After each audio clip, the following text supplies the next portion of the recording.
Right, mastreets social media mandinoswera ndichiona kuti nyaya dzacho dziri kufamba sei.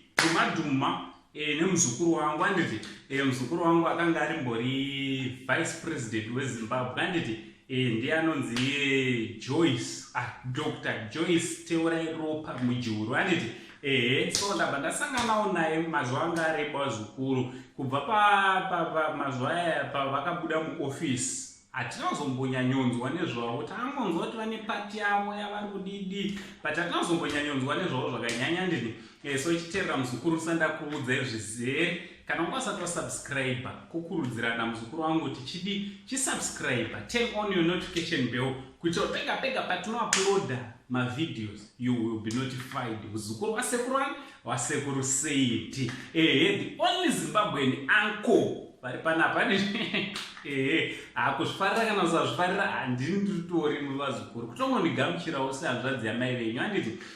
So chiteerera muzukuru mumastreets esocial media mandinoswera ndichiona zviri kufamba sei. Ndabva ndasanganawo nemaphotos anawo andiri kuisa panapa. Ndivo Dr. Joyce Teurai Ropa Mujuru ivava handiti. So vanhu vazhinji vanga vari worried kuti urwere chii, wava kurwara musikana chii chiri kuitika.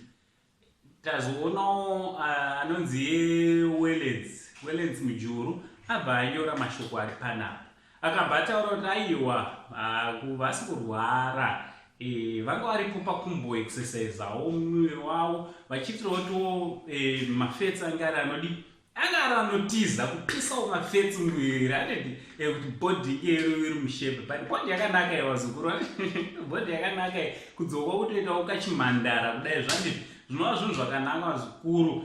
Ngativa nenguva yekuexercisa miri yedu, tisangodya chete tiri kwatinenge tiri koko tingodya aiwa unomborya jima. Ndofunga sekuru makandiona every week tinokupa video sekuru vari kujimu, ndinotoendawo kujimu kuti bhodhi igare iri mushepe handiti.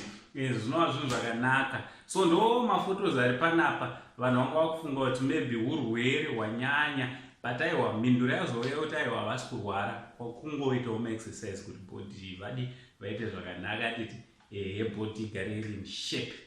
Ngataurira nekumacomments kuti what do you think nebhodhi nyowani yaDr. Joyce Teurai Ropa Mujuru handiti, our former VP weZimbabwe naUncle Said, the only Zimbabwean uncle pari zvino tichibva tati much love.